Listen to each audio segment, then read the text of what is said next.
ನಮ್ಮ ಸೊಸೈಟಿಯಲ್ಲಿ hyper acidity problem ಅಥವಾ hypo acidity ಪ್ರಾಬ್ಲಮಿಂದ ತುಂಬ ಜನ ನರಳ್ತಾ ಇದ್ದಾರೆ. ಸೊ ಇದಕ್ಕೆ ಡಿಫ್ರೆಂಟ್ ಸಿಂಪ್ಟಮ್ಸ್ ಇರುತ್ತೆ. ಸೊ ನಾನು ಈ ವಿಡಿಯೋದಲ್ಲಿ ಅಸಿಡಿಟಿ ಪ್ರಾಬ್ಲಮ್ ಇರೋರಿಗೆ ಯಾವ ಥರ ಸಿಂಪ್ಟಮ್ಸ್ ಡೆವಲಪ್ ಆಗುತ್ತೆ, ಅವರು ಯಾವ ಥರ ಮನೆಮದ್ದು ಫಾಲೋ ಮಾಡಿದರೆ ಹೈಪರ್ ಅಸಿಡಿಟಿಯಿಂದ ಕಂಪ್ಲೀಟ್ಲಿ ಗುಣಪಡ್ಬೋದು, ಅದೇ ಥರ ಅವರು ಯಾವ ಥರ ಆಹಾರ ಕ್ರಮ ಮನೆಯಲ್ಲಿ ಒಂದು ಡಯಟ್ ಚಾರ್ಟ್, ಯಾವ ಡಯಟ್ ಚಾರ್ಟ್ ಫಾಲೋ ಮಾಡಿದರೆ ಅವರು ಈ ಅಸಿಡಿಟಿ ಪ್ರಾಬ್ಲಮಿಂದ ಕಂಪ್ಲೀಟ್ಲಿ ಹೊರಗೆ ಬರಲಿಕ್ಕೆ ಸಾಧ್ಯ ಅಂತ ನಾನು ಈ ವಿಡಿಯೋದಲ್ಲಿ ನಿಮ್ಮೊಟ್ಟಿಗೆ ಶೇರ್ ಮಾಡ್ತೇನೆ. ಈಗ ಅಸಿಡಿಟಿ ಪ್ರಾಬ್ಲಮ್ ಇರೋರಲ್ಲಿ ಕಂಡುಬರುವಂಥ ಮೇನ್ ಸಿಂಪ್ಟಮ್ಸ್ ಏನು ಅಂತ ಕೇಳಿದರೆ ಅದು ಬಹಳಷ್ಟಿದೆ. ಪ್ರತಿಯೊಬ್ಬರಲ್ಲೂ ಇದು ಡಿಫ್ರೆಂಟ್ ಆಗೇ ಇರುತ್ತೆ. ಕೆಲವರಿಗೆ ಸೋರ್ ಬೆಲ್ಚಿಂಗ್ ಅಂತ ಹೇಳ್ತೀವಿ, ಅಂದರೆ ಹುಳಿ ತೇಗು ಬರ್ತಾ ಇರೋದು. ಏನಾದರೂ ಒಂದು ಆಹಾರ ತಗೊಂಡ್ರೆ ಒಂದು ಸ್ವಲ್ಪ ಹೊತ್ತಲ್ಲಿ ಒಂದು 10-20 ನಿಮಿಷ ಆದಮೇಲೆ ಹುಳಿ ತೇಗು ಬರ್ತಾ ಇರುವಂಥ ಸಿಂಪ್ಟಮ್ಸ್ ಕಾಣುತ್ತೆ ಕೆಲವರಿಗೆ. ಆ್ಯಂಡ್ ಕೆಲವರಿಗೆ ಏನಾಗುತ್ತೆ, ಎಪಿಗ್ಯಾಸ್ಟ್ರಿಕ್ ಪೇಯ್ನ್ ಅಂತ ಹೇಳ್ತೀವಿ, ಅಂದರೆ ನಮ್ಮ ಹೊಟ್ಟೆಯ ಮೇಲ್ಭಾಗದಲ್ಲಿ ಸಿವಿಯರ್ ಪೇಯ್ನ್ ಅನುಭವ ಆಗ್ಬೋದು. ಇನ್ನು ಕೆಲವರಿಗೆ ಚೆಸ್ಟ್ ಪೇಯ್ನ್ ಡೆವಲಪ್ ಆಗ್ಬೋದು. ಹಾಗಾಗಿ ಎಷ್ಟೋ ಜನ ಅಸಿಡಿಟಿ ಪ್ರಾಬ್ಲಮ್ ಇದ್ದರೆ ಅವರಿಗೆ ಹಾರ್ಟ್ ಅಟ್ಯಾಕ್ ಆಗಿದೆ ಅಂತ ಹೇಳಿ ಹಾಸ್ಪಿಟ್ಲಿಗೆ ಹೋಗಿ ECG ಮಾಡೋರು ತುಂಬ ಜನ ಇದ್ದಾರೆ. ಆ್ಯಂಡ್ ಅದೇ ಥರ ಹುಳಿ ತೇಗು ಬರೋದು ಅಂತೆಲ್ಲ ಅದರೊಟ್ಟಿಗೆ ಬಾಯಲ್ಲಿ ಹುಳಿ ಫೀಲಿಂಗ್ ಆಗೋದು, ಅಂದರೆ ಬಾಯಿ ನಮಗೆ ಒಂಥರ ಕಹಿ ಫೀಲಿಂಗ್, ಬೆಳಗ್ಗೆ ಏಳುವಾಗ ಕೂಡ ಬಾಯಲ್ಲಿ ಒಂಥರ ಕಹಿ ಟೇಸ್ಟು, ಈ ಥರ ಫೀಲಿಂಗ್ ಆಗೋರು ತುಂಬ ಜನ ಇದ್ದಾರೆ. ಹೊಟ್ಟೆ ಉಬ್ಬರು ಬರೋರು ಇದು ತುಂಬ ಹೆಚ್ಚಿಗೆ ಕಂಡು ಬರುತ್ತೆ. ಹೊಟ್ಟೆ ಬ್ಲೋಟಿಂಗ್, ನಾವೇನಾದರೂ ಪ್ರೋಟೀನ್ ಫುಡ್ ತಗೊಂಡು ಕೂಡಲೇ ಅಥವಾ ಕಾಳುಗಳು ತಗೊಂಡು ಕೂಡಲೇ ನಮಗೆ ಹೊಟ್ಟೆ ಒಂಥರ ಉಬ್ಬರು ಬಂದಂಗೆ ಅನಿಸೋ ಒಂದು ಫೀಲಿಂಗ್. ಇನ್ನು ಕೆಲವರಿಗೆ ಈ ಥರ ಸಿಂಪ್ಟಮ್ಸ್ ಏನೂ ಇರಲ್ಲ, ಅವರಿಗೆ ರೆಗ್ಯುಲರ್ ಆಗಿ ಸೋರ್ ಥ್ರೋಟ್ ಪ್ರಾಬ್ಲಮ್ ಬರ್ಬೋದು, ಅಂದರೆ ಗಂಟ್ಲು ಒಂಥರ ಒಣಗದಂಗೆ ಅನಿಸೋದು, ಯಾವಾಗಲೂ ಗಂಟ್ಲಲ್ಲಿ ಒಂಥರ ಇನ್ಫೆಕ್ಷನ್ ಆದಂಗೆ ಅನಿಸೋದು. ಸೊ ಈ ಥರ ಸಿಂಪ್ಟಮ್ಸ್ ಕೂಡ ಕೆಲವರಲ್ಲಿ ಕಂಡು ಬರುತ್ತೆ. ಇನ್ನು ಕೆಲವರು ಏನು ಹೇಳ್ತಾರೆ ಅಂದರೆ, ನನ್ನ ಗಂಟ್ಲಲ್ಲಿ ಏನೋ ಸಿಕ್ಕಾಕೊಂಡಿದೆ, ನನಗೆ ಸರಿಯಾಗಿ ನುಂಗ್ಲಿಕ್ಕೆ ಆಗ್ತಾ ಇಲ್ಲ.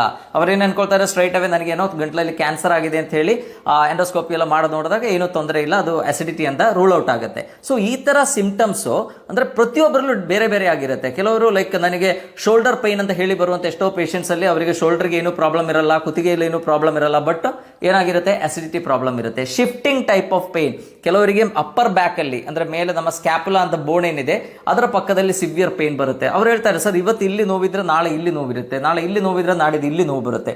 ಸೊ ಈ ಥರ ಸಿಂಪ್ಟಮ್ಸ್ ಪ್ರತಿಯೊಬ್ಬರಲ್ಲೂ ಕೂಡ ಬೇರೆ ಬೇರೆ ಸಿಂಪ್ಟಮ್ಸ್ ಕಂಡು ಬರುತ್ತೆ. ಕೆಲವರಿಗೆ ರಿಪೀಟೆಡ್ಲಿ ಮೋಷನಿಗೆ ಹೋಗಬೇಕು ಅಂತ ಅನಿಸುತ್ತೆ, ಕೆಲವರಿಗೆ ಲೈಕ್ ತುಂಬ ಆಂಗ್ಸೈಟಿ ಆಗುತ್ತೆ. ಸೊ ಈ ಥರ ಸಿಂಪ್ಟಮ್ಸ್ ಕಂಡು ಬರುತ್ತೆ. ಸೊ ಇದು ಈ ಸಿಂಪ್ಟಮ್ಸ್ ನೀವು ಡಾಕ್ಟರ್ ಹತ್ರ ಹೇಳಿದ್ರೆ ಅವ್ರು ಈಸಿಲಿ ಅದನ್ನ ಡಯಾಗ್ನೋಸ್ ಮಾಡ್ತಾರೆ. ಇದು ಅಸಿಡಿಟಿ ಪ್ರಾಬ್ಲಮ್ ಇಂದ ಆಗಿರುವಂಥ ಒಂದು ಸಿಂಪ್ಟಮ್ಸ್, ಡೆವಲಪ್ ಆಗಿರುವಂಥ ಒಂದು ಸಿಂಪ್ಟಮ್ಸ್ ಅಂತ ಐಡೆಂಟಿಫೈ ಮಾಡ್ತಾರೆ. ಸೊ ಇದಕ್ಕೆ ಮುಖ್ಯ ಕಾರಣ ಏನು?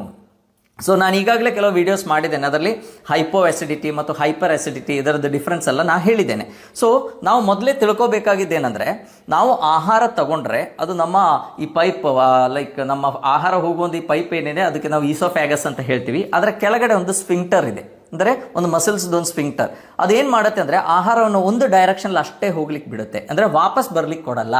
ಸೊ ಯಾವಾಗ ಈ oesophageal sphincter, lower oesophageal sphincter ಇದೆ, ಅದಕ್ಕೆ ಏನಾದರೂ ಶಕ್ತಿ ಕಡಿಮೆ ಆದರೆ, ಅದು ಟೈಟ್ ಆಗಿ ಕ್ಲೋಸ್ ಆಗ್ತಾ ಇಲ್ಲ, ಲ್ಯಾಕ್ಸ್ಡ್ ಈಸೋಫೇಜಿಯಲ್ ಸ್ಫಿಂಕ್ಟರ್ ಇದ್ರೆ ಏನಾಗುತ್ತೆ, ಹೊಟ್ಟೆಯಲ್ಲಿ ಇರುವಂಥ ಕಂಟೆಂಟ್ ಏನಿದೆಯಲ್ಲ, ಅದು ಆಸಿಡ್ ಇರ್ಬೋದು, ಫುಡ್ ಇರ್ಬೋದು, ಅದೆಲ್ಲ ನಮಗೆ ಮೇಲೆ ರೀಗರ್ಜಿಟೇಟ್ ಆಗುವಂಥ ಸಾಧ್ಯತೆ ಇದೆ. ನಾವು ಇದಕ್ಕೆ ಯೂಶಲಿ GERD ಅಂತ ಹೇಳ್ತೀವಿ, ಗ್ಯಾಸ್ಟ್ರೋ ಈಸೋಫೇಜಿಯಲ್ ರಿಫ್ಲಕ್ಸ್ ಡಿಸೀಸ್ ಅಂತ ಹೇಳ್ತೀವಿ. ಸೊ ನೀವು ಎಲ್ಲರೂ ಲೈಕ್ ಎಕ್ಸ್ಪೀರಿಯನ್ಸ್ ಮಾಡಿರ್ಬೋದು, ನಾವು ಊಟ ಮಾಡಿ ಮಲಗಿದ ಕೂಡಲೇ ತೇಗು ಬರೋದು, ಹೊಟ್ಟೆಯಲ್ಲಿರುವುದು ಊಟ ಮಾಡಿದೆಲ್ಲ ನಮಗೆ ಹೊರಗಡೆ ಒಂಥರ ಲೈಕ್ ರಿಫ್ಲಕ್ಸ್ ಇಂದ ಅದು ಮೇಲೆ ಬರುತ್ತೆ. ಸೊ ಹುಳಿ ತೇಗು ಬರ್ತಾ ಇರ್ತದೆ.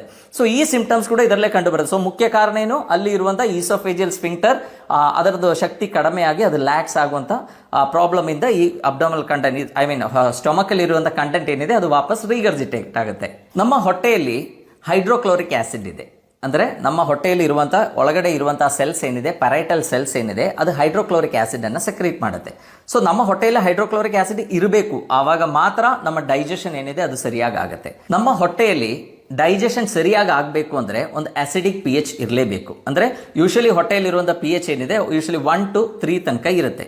ಸೊ ಯಾವಾಗ ನಮ್ಮ ತಪ್ಪು ಆಹಾರ ಕ್ರಮದಿಂದ, ನಮ್ಮ ಸ್ಟ್ರೆಸ್ಸಿಂದ, ಅದು ಬೇರೆ ಬೇರೆ ಕಾರಣಗಳಿಂದ ನಮ್ಮ pH ಲೆವೆಲ್ 4ಕ್ಕಿಂತ ಹೆಚ್ಚಾಗುತ್ತೋ ಆವಾಗ ಅದೊಂದು ಆಲ್ಕಲೈನ್ ಮೀಡಿಯಂ ಆಗಿ ಕನ್ವರ್ಟ್ ಆಗುತ್ತೆ. ಸೊ ಈ ಆಲ್ಕಲೈನ್ ಮೀಡಿಯಂ ಆಗುವಾಗಿರುವಂಥ ಪ್ರಾಬ್ಲಮ್ಸ್ ಏನಂದರೆ, ನಮ್ಮ ಈ ಲೋವರ್ ಈಸೋಫೇಜಿಯಲ್ ಸ್ಫಿಂಕ್ಟರ್ ಏನಿದೆಯಲ್ಲ ಅದು ರಿಲ್ಯಾಕ್ಸ್ ಆಗುತ್ತೆ, ಅಂದರೆ ಅದು ಟೈಟ್ ಆಗಿ ಕ್ಲೋಸ್ ಆಗೋದಿಲ್ಲ. ನಾನು ಫಸ್ಟೇ ಹೇಳಿದ್ದೇನೆ, ಆ ಸ್ಫಿಂಕ್ಟರ್ ಏನಿದೆ ಒಂದೇ ಡೈರೆಕ್ಷನ್ ಓಪನ್ ಆಗುವಂಥದ್ದು. ನಾವು ಆಹಾರ ತಗೊಳ್ಳುವಾಗ ಮಾತ್ರ ಅದು ಓಪನ್ ಆಗಿ ಆಹಾರವನ್ನು ಒಳಗೆ ಹೋಗ್ಲಿಕ್ಕೆ ಬಿಡುತ್ತೆ, ಮತ್ತೆ ಕ್ಲೋಸ್ ಆಗಿಬಿಡುತ್ತೆ. ಬಟ್ ಈ ಕಂಡೀಷನ್ ಅಲ್ಲಿ pH ಹೆಚ್ಚಾದಾಗ, ಆಲ್ಕಲೈನ್ ಪಿ ಎಚ್ ಆದಾಗ ಏನಾಗುತ್ತೆ, ಆ ಸ್ಫಿಂಕ್ಟರ್ ನಿಧಾನಕ್ಕೆ ಫ್ರೀ ಆಗಿಬಿಡುತ್ತೆ. ಸೊ ಹೊಟ್ಟೆಯಲ್ಲಿ ಇರುವಂಥ ಆಸಿಡ್ ಪ್ಲಸ್ ಅದರೊಟ್ಟಿಗೆ ಇರುವಂಥ ಆಹಾರಗಳು ರೀಗರ್ಜಿಟೇಟ್ ಆಗಿ ಮೇಲೆ ಬರುವಂಥ ಸಾಧ್ಯತೆ ಇದೆ. ಅದಕ್ಕೆ ನಾನು ಫಸ್ಟ್ ಹೇಳಿದ್ದು GARD ಅಥವಾ ಗರ್ಡ್ ಅಂತ ಹೇಳ್ತೀವಿ. ಸೊ ಇದು ಮೇಲೆ ಬಂದಾಗ ಏನಾಗುತ್ತೆ, ಅದರಲ್ಲಿ ಹೈಡ್ರೋಕ್ಲೋರಿಕ್ ಆಸಿಡ್ ಇದೆ. ಸೊ ಅದು ನಮ್ಮ ಈಸೋಫೇಗಸ್ ಅಲ್ಲಿ ಇರುವಂಥ ಮ್ಯೂಕೋಸಲ್ ಲೇಯರ್ನ ಏನಾಗುತ್ತೆ ಅಲ್ಲಿ ಇರೋಷನ್ಗೆ ಕಾರಣ ಆಗುತ್ತೆ. ಅಂದ್ರೆ ಅಲ್ಲಿ ಅದು ಪ್ರಾಬ್ಲಮ್ಸ್ ಕ್ರಿಯೇಟ್ ಮಾಡುತ್ತೆ. ಸೊ ಏನಾಗ್ಬೋದು, ನಮ್ಗೆ ಅಲ್ಲಿ ಸಣ್ಣ ಸಣ್ಣ ಅಲ್ಸರ್ ಆಗ್ಬೋದು, ಅಲ್ಲಿ ಇಂಜುರೀಸ್ ಫಾರ್ಮ್ ಆಗ್ಬೋದು. ಅಂಡ್ ನಾವು ನೋಡ್ತೀವಿ ಇದು ಲೇಟರ್ ಸ್ಟೇಜಸ್ ಅಲ್ಲಿ ಕಂಟಿನ್ಯೂಸ್ ಆಗಿ ಇರಿಟೇಷನ್ ಆದರೆ ಸಿಂಪಲ್ ಒಂದು acidity can lead even to cancer ಆಗುವಂತ ಸಾಧ್ಯತೆ ಕೂಡ ಇದೆ. ಥ್ರೋಟ್ ಕ್ಯಾನ್ಸರ್ ಬರ್ಲಿಕ್ಕೆ ಇರುವಂತ ಮುಖ್ಯ ಒಂದು ಕಾರಣ ಇದು. ಅಂದ್ರೆ ರಿಪೀಟೆಡ್ಲಿ ಈ ರೀಗರ್ಜಿಟೇಟ್ ಆಗುವುದರಿಂದ ಅಲ್ಲಿರುವಂತ ಆಸಿಡ್ ಬಂದು ಅಲ್ಲಿರುವಂತ ನಮ್ಮ ಥ್ರೋಟ್ ಅಲ್ಲಿ ಇರುವಂತ ಮ್ಯೂಕೋಸಲ್ ಲೇಯರ್ ನ ಇರಿಟೇಟ್ ಮಾಡಿ ಮಾಡಿ ಮಾಡಿ ಮಾಡಿ ಅಲ್ಸರ್ ಆಗಿ ಫ್ಯೂಚರ್ಲಿ ಕ್ಯಾನ್ಸರ್ ಆಗುವಂತ ಸಾಧ್ಯತೆ ಕೂಡ ಇದೆ. ಬಟ್ ಈ ಆಸಿಡಿಟಿ ಪ್ರಾಬ್ಲಮ್ ಏನಿದೆ, ನಮ್ಮ ಸಿಂಪಲ್ ಟ್ರಿಕ್ಸ್ ಇಂದ ನಮಗೆ ಕಂಪ್ಲೀಟ್ ಆಗಿ ಅದನ್ನ ಕಂಟ್ರೋಲ್ ಮಾಡ್ಲಿಕ್ಕೆ ಸಾಧ್ಯ. ಸೊ ಈ ತರ ಸಿಂಪ್ಟಮ್ಸ್ ಬಂದ ಕೂಡಲೇ ನಾವೇನ್ ಮಾಡ್ತೀವಿ, ಸೀದಾ ಒಂದು ಮೆಡಿಕಲ್ ಸ್ಟೋರ್ಸ್ಗೆ ಹೋಗ್ತೀವಿ ಅಂಡ್ ಒಂದು ಆಂಟಾಸಿಡ್ ತಗೊಂಡು ಆಸಿಡಿಟಿಯಿಂದ ಒಂದು ಟೆಂಪರರಿ ರಿಲೀಫ್ ಸಲುವಾಗಿ ನಾವು ಒಂದು ಆಂಟಾಸಿಡ್ ತಗೊಳ್ತೀವಿ. ಇದು ತಪ್ಪು. ಯಾಕೆಂದ್ರೆ ನಾವು ಆಂಟಾಸಿಡ್ ತಗೊಂಡ್ ಕೂಡಲೇ ಏನಾಗುತ್ತೆ, ನಮ್ಮ ಹೊಟ್ಟೆಯಲ್ಲಿ ಪ್ರೊಡ್ಯೂಸ್ ಆಗುವಂತ ಆಸಿಡ್ ಅನ್ನ ಅದು ನ್ಯೂಟ್ರಲೈಸ್ ಮಾಡುತ್ತೆ ತುರ್ತಕ್ಕೆ. ಅಂದ್ರೆ ಫಾರ್ ದ ಟೈಮ್ ಬೀಗ್ ನಮಗೆ ಏನಾಗುತ್ತೆ, ಒಂದು ಸ್ವಲ್ಪ ರಿಲೀಫ್ ಸಿಗುತ್ತೆ. ಬಟ್ ನೀವೇ ವಿಚಾರ ಮಾಡಿ, ಅದಕ್ಕೆ ರೂಟ್ ಕಾಸ್ ಏನು, ಈ ಇಸೋಫೇಜಿಯಲ್ ಸ್ಫಿಂಕ್ಟರ್ ರಿಲ್ಯಾಕ್ಸ್ ಆಗ್ಲಿಕ್ಕೆ ಕಾರಣ ಏನು ಅಂದ್ರೆ ಅಲ್ಲಿರೋ pH ಹೆಚ್ಚಾಗುದು. ಸೊ ಆಸಿಡ್ ಕಡಿಮೆ ಆದ ಕೂಡಲೇ ಏನಾಗುತ್ತೆ, ಮುಂದೆ ಲಾಂಗ್ ಟೈಮ್ ನಾವು ರೆಗ್ಯುಲರ್ಲಿ ತಗೊಳ್ತಾ ಇರ್ತೀವಿ. ಯಾರು ಕೂಡ ಒಂದ್ಸಲ ಆಂಟಾಸಿಡ್ ತಗೊಂಡು ನಿಲ್ಲಿಸೋರಿಲ್ಲ. ಡಾಕ್ಟರ್ ಒಂದು ಸ್ಪೆಸಿಫಿಕ್ ಡ್ಯೂರೇಷನ್ಗೆ ಅಷ್ಟೇ ಆಂಟಾಸಿಡ್ ಕೊಟ್ಟರು ಕೂಡ ಎಷ್ಟೋ ಜನ ಲೈಫ್ ಲಾಂಗ್ ಆಂಟಾಸಿಡ್ ತಗೊಳ್ತಾ ಇರ್ತಾರೆ. ಸೊ ಇವರಿಗೆ ಏನಾಗುತ್ತೆ ಅಂದ್ರೆ ಆ ಹೊಟ್ಟೆಯಲ್ಲಿ ಇರುವಂತ pH ಚೇಂಜ್ ಆಗಿ ಈವನ್ ಅಲ್ಲಿರುವಂತ ಒಳ್ಳೆ ಬ್ಯಾಕ್ಟೀರಿಯಾಗಳು ಹಾಳಾಗ್ಲಿಕ್ಕೂ ಅದೊಂದು ಕಾರಣ ಆಗುತ್ತೆ. And at the same time ಅವರಿಗೆ ಒಂದು ಕ್ರಾನಿಕ್ ಆಸಿಡಿಟಿ ಪೇಷಂಟ್ ಆಗಿ ಕನ್ವರ್ಟ್ ಆಗ್ತಾರೆ. ಅಂದ್ರೆ ರೆಗ್ಯುಲರ್ಲಿ ಆ pH ಕರೆಕ್ಟ್ ಆಗಿ ಮೇಂಟೈನ್ ಆಗಲ್ಲ, pH ಸರಿಯಾಗಿಲ್ಲ, ಅಲ್ಲಿ ಆಸಿಡ್ ಸರಿಯಾಗಿ ಪ್ರೊಡ್ಯೂಸ್ ಆಗ್ತಾ ಇಲ್ಲ ಅಂದ್ರೆ ಏನಾಗುತ್ತೆ, ನಮ್ಮ ಡೈಜೆಷನ್ ಸರಿಯಾಗಿ ಆಗಲ್ಲ. ಡೈಜೆಷನ್ ಸರಿಯಾಗಿ ಆಗಿಲ್ಲ ಅಂದ್ರೆ ಏನಾಗುತ್ತೆ, ಈ ಪ್ರಾಬ್ಲಮ್ ನಮ್ಮ ಲೈಫಲ್ಲಿ ಕಡಿಮೆ ಆಗಲ್ಲ. ಸೊ ನಾವೇನ್ ಮಾಡಬೇಕು, ನಿಮ್ಗೆ ಏನಾದರೂ ಆಸಿಡಿಟಿ ಪ್ರಾಬ್ಲಮ್ ಇದೆ ಅಂದ್ರೆ ಆಂಟಾಸಿಡ್ಸ್ ಯೂಸ್ ಮಾಡೋದು ಲಾಸ್ಟ್. ನಮಗೆ ಫಸ್ಟ್ ನಮ್ಮ ಹತ್ರ ಸಾಧ್ಯ ಆಗುವಂಥ ಮನೆಯಲ್ಲಿ ಮಾಡುವಂಥ ಮನೆಮದ್ದುಗಳು ಏನೇನಿದೆ ಅದು ನಾನೀಗ ಎಕ್ಸ್ಪ್ಲೈನ್ ಮಾಡ್ತೇನೆ.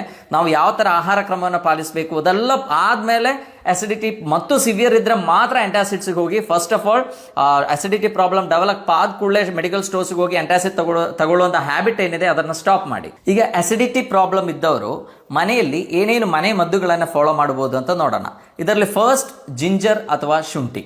ಸೊ ಶುಂಠಿಯನ್ನ ನಮಗೆಲ್ಲ ಗೊತ್ತಿದೆ, ಈಗಿರೋ ಕೆಲವು ರಿಸರ್ಚ್ ಸ್ಟಡಿ ಏನು ಪ್ರೂವ್ ಮಾಡುತ್ತೆ ಅಂದ್ರೆ it is one of the best medicine to reduce H. Pylori infection. ನಮಗೆ ಗೊತ್ತಿದೆ ಈ ಅಸಿಡಿಟಿ, ಅದು ಹೈಪೋ ಅಸಿಡಿಟಿ ಇರಲಿ ಹೈಪರ್ ಅಸಿಡಿಟಿ ಇರಲಿ, ಅದಕ್ಕೆಲ್ಲ ಮುಖ್ಯ ಕಾರಣ ಏನು ಅಂತ ಕೇಳಿದ್ರೆ H. ಪೈಲೋರಿ, ಹೆಲಿಕೋಬ್ಯಾಕ್ಟರ್ ಪೈಲೋರಿ ಅಂತ ಒಂದು ಬ್ಯಾಕ್ಟೀರಿಯಾ, ಪ್ಯಾಥೋಜೆನಿಕ್ ಬ್ಯಾಕ್ಟೀರಿಯಾದು ಇನ್ಫೆಕ್ಷನ್. ಸೊ ಇದರನ್ನ ಕಡಿಮೆ ಮಾಡುವಂತ ಶಕ್ತಿ, ಇದರದ ಕಾನ್ಸಂಟ್ರೇಷನ್ ನ ಕಡಿಮೆ ಮಾಡುವ ಶಕ್ತಿ ಈ ಜಿಂಜರ್ಗೆ ಇದೆ. ಅಂದ್ರೆ ಈ ಈವನ್ ರೀಸೆಂಟ್ಲಿ ಬರುವಂತ ಎಷ್ಟೋ ಸ್ಟೊಮಕ್ ಕ್ಯಾನ್ಸರ್ಸ್, ನಮ್ಮ GI ಟ್ರ್ಯಾಕ್ಟ್ ಅಲ್ಲಿ ಬರುವಂತ ಕ್ಯಾನ್ಸರ್ಗೆ ಮುಖ್ಯ ಕಾರಣ H. ಪೈಲೋರಿ, ನಮ್ಮ ರಾಂಗ್ ವೇ ಆಫ್ ಲೈಫ್ ಇಂದ ಡೆವಲಪ್ ಆಗುವಂತ ಒಂದು ಬ್ಯಾಕ್ಟೀರಿಯಾ ಇದು. ಅದು ನಮ್ಮ ಹೊಟ್ಟೆದ pH ಕಡಿಮೆ ಹೆಚ್ಚಾದಾಗ ಈ ಬ್ಯಾಕ್ಟೀರಿಯಾಗಳು ಹೆಚ್ಚಿಗೆ ಬೆಳೀತದೆ. ಸೊ ನಾವು ರೆಗ್ಯುಲರ್ ಆಗಿ ಆಫ್ಟರ್ ಫುಡ್ ಬೇಕಾದ್ರೆ ಒಂದು 1 ಸ್ಪೂನ್ ಜಿಂಜರ್ ಜ್ಯೂಸ್ ಅನ್ನ ಅಥವಾ ಫ್ರೆಶ್ ಶುಂಠಿಯನ್ನ ಬಾಯಿಗೆ ಹಾಕಿ ಚ್ಯೂ ಮಾಡಬಹುದು, ಅಥವಾ ಶುಂಠಿ ಕಷಾಯ ಮಾಡಬಹುದು. ಇಲ್ಲ ನೀವೇನಾದ್ರೂ ಆಸಿಡಿಟಿ ಇದ್ದವರು ಟೀ ಎಲ್ಲ ಅವಾಯ್ಡ್ ಮಾಡಬೇಕು, ಬಟ್ ಟೀ ಕುಡಿಯೋ ಹ್ಯಾಬಿಟ್ ಇದ್ದವರು ಅಟ್ಲೀಸ್ಟ್ ಅದು ಜಿಂಜರ್ ಟೀ ಮಾಡಿ ತಗೊಂಡ್ರು ಕೂಡ ತುಂಬಾ ಎಫೆಕ್ಟಿವ್ ಆಗಿರುತ್ತೆ. ಸೊ ಅದೇನ್ ಮಾಡುತ್ತೆ, ಈ H. ಪೈಲೋರಿ ಇನ್ಫೆಕ್ಷನ್ ನ ಕಡಿಮೆ ಮಾಡುತ್ತೆ. ಅಂಡ್ ಸೆಕೆಂಡ್ ಏನಂದ್ರೆ ನಾವು ಈ ಆಸಿಡ್ ರಿಫ್ಲೆಕ್ಸ್ ಇಂದ ಬರುವಂತ ಇರಿಟೇಷನ್ ಏನಿದೆ, ನಮ್ಮ ಈಸೋಫ್ಯಾಗಸ್ ಏನಿದೆ, ಫುಡ್ ಹೋಗುವಂತ ಪೈಪ್ ಏನಿದೆ, ಅಲ್ಲಿ ಆಗಿರುವಂತ ಇಂಜುರೀಸ್ ಏನಿದೆ ಅದನ್ನ ಕಡಿಮೆ ಮಾಡಲಿಕ್ಕೆ ಈ ಜಿಂಜರ್ ಏನಿದೆ, ಶುಂಠಿ ಏನಿದೆ, ಅದು ವೆರಿ ಗುಡ್ ಹರ್ಬ್ ಅಂತ ನಾವು ಹೇಳ್ಬೋದು. And at the same time ಅದು ಮ್ಯೂಕಸ್ ಪ್ರೊಡಕ್ಷನ್ ಅನ್ನ ಹೆಚ್ಚು ಮಾಡುತ್ತೆ. ಮ್ಯೂಕಸ್ ಪ್ರೊಡಕ್ಷನ್ ಹೆಚ್ಚಾದಾಗ ಏನಾಗುತ್ತೆ, ಆ ಹೆಚ್ಚಿಗಿರುವಂತಹ ಆಸಿಡ್ ಏನಿದೆ, ಈಸೋಫ್ಯಾಗಸ್ ಅಲ್ಲಿ ಬಂದಿರೋ ಆಸಿಡ್ ಅದನ್ನ ನ್ಯೂಟ್ರಲೈಸ್ ಮಾಡ್ಲಿಕ್ಕೂ ಕೂಡ ಈ ಜಿಂಜರಿಗೆ ಒಳ್ಳೆ ಒಂದು ಕೆಪಾಸಿಟಿ ಇದೆ. ಅಂಡ್ ಇದು ಡೈಜೆಷನ್ ಇಂಪ್ರೂವ್ ಮಾಡುತ್ತೆ ಮತ್ತೆ ಗ್ಯಾಸ್ಟ್ರಿಕ್ ಎಂಪ್ಟಿಯಿಂಗ್ ಟೈಮ್ ಅಂತ ಹೇಳ್ತೀವಿ. ಸೊ ಅದನ್ನ ಏನ್ ಮಾಡುತ್ತೆ, ಅದು ಸ್ಪೀಡ್ ಅಪ್ ಮಾಡುತ್ತೆ. ಅಂದ್ರೆ ಬಹಳ ಹೊತ್ತು ಹೊಟ್ಟೆಯಲ್ಲಿ ಫುಡ್ ನಿಲ್ಲುವಂತ ಅದನ್ನ ಸ್ಪೀಡ್ ಅಪ್ ಮಾಡಿ ಇಮಿಡಿಯೇಟ್ಲಿ ಆಸಿಡಿಟಿಯಿಂದ ಒಳ್ಳೆ ರಿಲೀಫ್ ನಮಗೆ ಸಿಗುತ್ತೆ. ಸೊ ನಮ್ಮ ಹೊಟ್ಟೆಯಲ್ಲಿ ಇರುವಂತ ಈ ಹೈಡ್ರೋಕ್ಲೋರಿಕ್ ಆಸಿಡ್ ಮೇಲೆ ಬಂದಾಗ ಅಲ್ಲಿ ಇರಿಟೇಷನ್ ಆಗಿರುತ್ತೆ. ಸೊ ಆ ಇರಿಟೇಷನ್ ಕಡಿಮೆ ಮಾಡ್ಲಿಕ್ಕೂ ಕೂಡ, ಆ ಆಸಿಡ್ ಮಾಡಿರುವಂತ ಇರಿಟೇಷನ್ ಕಡಿಮೆ ಮಾಡ್ಲಿಕ್ಕೂ ಕೂಡ ಜಿಂಜರ್ ಜ್ಯೂಸ್ ಏನಿದೆ ಅದು ತುಂಬಾ ಒಳ್ಳೆ ಒಂದು ಹರ್ಬ್ ಅಂತ ಹೇಳ್ಬೋದು. ಅಂಡ್ ಅದರೊಟ್ಟಿಗೆ ಅದು ಸಲೈವೇಷನ್ ಹೆಚ್ಚು ಮಾಡುತ್ತೆ. ನಮಗೆಲ್ಲ ಗೊತ್ತಿದೆ, ನಮ್ಮ ಸಲೈವ ಏನಿದೆ ಅದರಲ್ಲಿ ಕೂಡ ಡೈಜೆಷನ್ಗೆ ಬೇಕಾಗಿರೋ ಎನ್ಸೈಮ್ಸ್ ಇದೆ, ಟೈಲಿನ್ ಅಂತ ಇದೆ. ಸೊ ಅದರ ಪ್ರೊಡಕ್ಷನ್ ಹೆಚ್ಚು ಮಾಡಿದಾಗ ಏನಾಗುತ್ತೆ, ಡೈಜೆಷನ್ ಸ್ಪೀಡ್ ಅಪ್ ಆಗುತ್ತೆ, ಬೇಗ ಡೈಜೆಸ್ಟ್ ಆಗಿ ಫುಡ್ ಪಾರ್ಟಿಕಲ್ ನಮ್ಮ ಹೊಟ್ಟೆಯಲ್ಲಿ ಉಳಿಯುವುದರ ಏನಿದೆ ಲಾಂಗ್ ಟರ್ಮ್ ಇರುವುದು ಕಡಿಮೆ ಆಗುತ್ತೆ.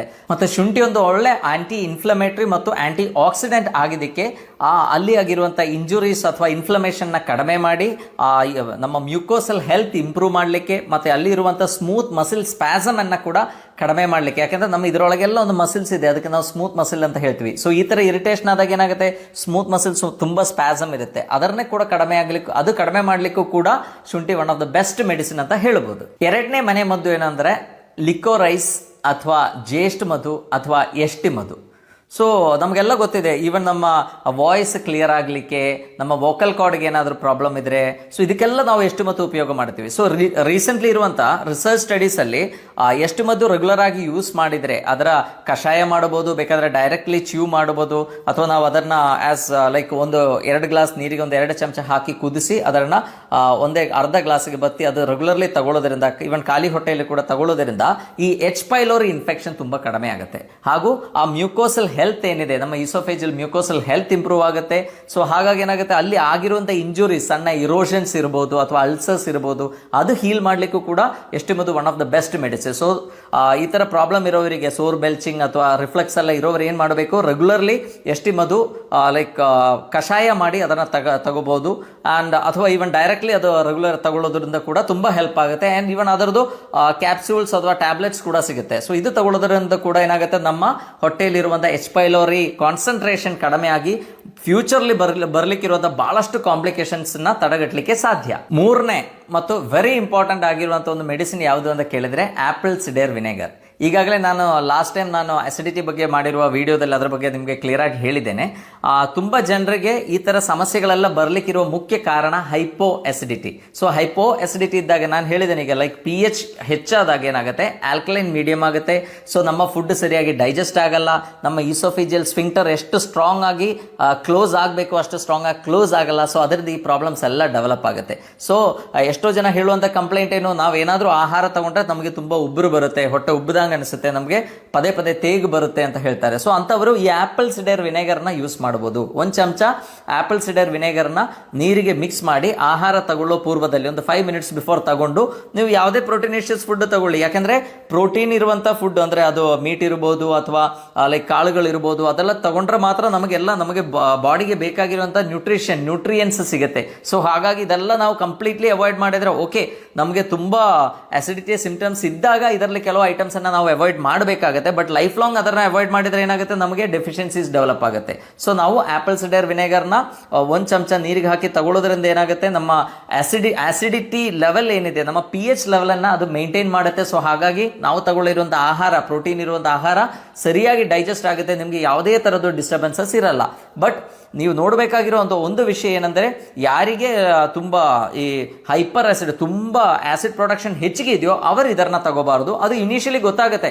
ಆಪಲ್ ಸಿಡರ್ ವಿನೆಗರ್ ತಗೊಂಡು ಆಹಾರ ತಗೊಂಡ್ರೆ ನಮ್ಮ ಸಿಂಪ್ಟಮ್ಸ್ ಸ್ವಲ್ಪ ಹೆಚ್ಚಾಯಿತು ಅಂತ ಆದ್ರೆ ನಾವೇನು ಮಾಡಬೇಕು, apple cider vinegar ತಗೋಬಾರ್ದು.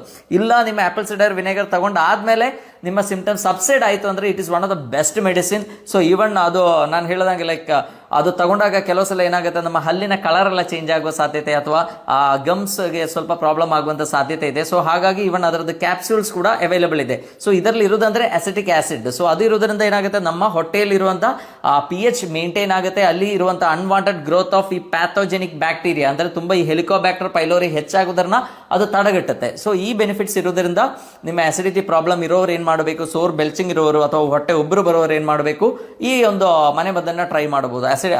Apple cider vinegar ಅಥವಾ ಕಾಕೋನಟ್ ವಿನೆಗರ್ ಈಗ ಎಲ್ಲ ಕಡೆ ಸಿಗುತ್ತೆ. ಸೊ ಅದು 1 ಚಮಚ 1 ಗ್ಲಾಸ್ ನೀರಿಗೆ ಆ್ಯಡ್ ಮಾಡಿ ಆಹಾರಕ್ಕಿಂತ ಮೊದಲು ತಗೊಳ್ಳೋದ್ರಿಂದ ಈ ಥರ ಪ್ರಾಬ್ಲಮ್ಸ್ ಇಂದ ದೂರ ಇರಲಿಕ್ಕೆ ಸಾಧ್ಯ.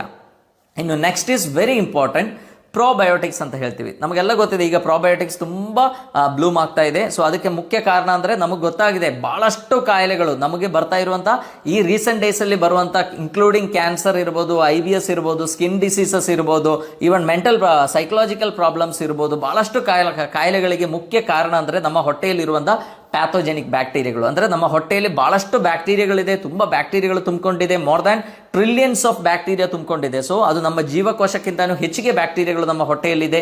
ಸೊ ಇದು ಒಳ್ಳೆ ಬ್ಯಾಕ್ಟೀರಿಯಾಗಳಲ್ಲ, ಕೆಟ್ಟ ಬ್ಯಾಕ್ಟೀರಿಯಾಗಳಾದರೆ, ಪ್ಯಾಥೋಜೆನಿಕ್ ಬ್ಯಾಕ್ಟೀರಿಯಾಗಳಾದರೆ ಏನಾಗುತ್ತೆ, ಅದು ನ್ಯೂರೋಟಾಕ್ಸಿನ್ಸ್ ಅನ್ನು ರಿಲೀಸ್ ಮಾಡುತ್ತೆ.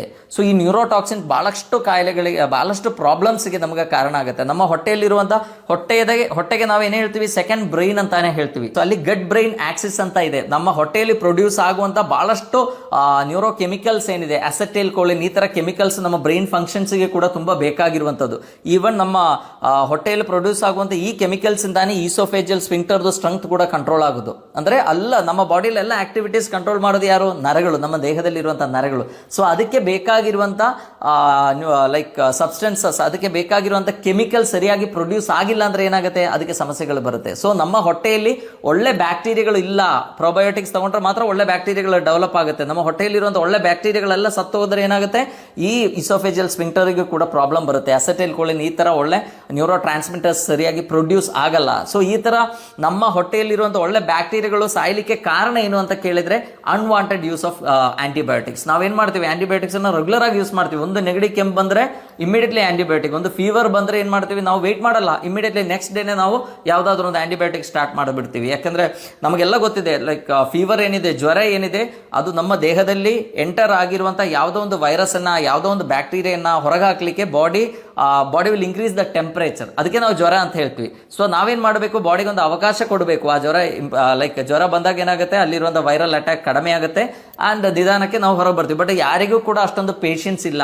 ನಾವೇನ್ ಮಾಡ್ತೀವಿ? ಇಮಿಡಿಯೇಟ್ಲಿ ಇವತ್ತು ಜ್ವರ ಬಂತು, ಸೀದಾ ಮೆಡಿಕಲ್ ಸ್ಟೋರ್ಸ್ಗೆ ಹೋಗ್ತೀವಿ. ಯಾವ್ದಾದ್ರು ಈಗ ಆಲ್ಮೋಸ್ಟ್ ಎಲ್ಲ ಆಂಟಿಬಯೋಟಿಕ್ ಹೆಸರುಗಳು ನಮಗೆ ಗೊತ್ತಿದೆ. ಅದು ಅಸಿಥ್ರೋಮಿಸಿನ್ ಇರ್ಬೋದು, ಅಮೋಕ್ಸಿಲ್ ಇರ್ಬೋದು, ಎನಿ ಆಂಟಿಬಯೋಟಿಕ್ ನಾವು immediately even without prescription of A doctor ನಾವು ಆಂಟಿಬಯೋಟಿಕ್ ಅನ್ನ ತಗೊಳ್ತೀವಿ ಅಂಡ್ ಅದರಿಂದ ಹೊರಗೆ ಬರ್ತೀವಿ. ಸೊ ಆಂಟಿಬಯೋಟಿಕ್ ನಮ್ಮ ಹೊಟ್ಟೆಯಲ್ಲಿರುವಂಥ ಕೆಟ್ಟ ಬ್ಯಾಕ್ಟೀರಿಯಾಗಳನ್ನ ಸಾಯಿಸೋದ್ರ ಒಟ್ಟಿಗೆ ಏನ್ ಮಾಡುತ್ತೆ? ನಮ್ಮ ಹೊಟ್ಟೆಯಲ್ಲಿರುವಂಥ ಒಳ್ಳೆ ಬ್ಯಾಕ್ಟೀರಿಯಾಗಳನ್ನ ಕೂಡ ಸಾಯಿಸುತ್ತೆ.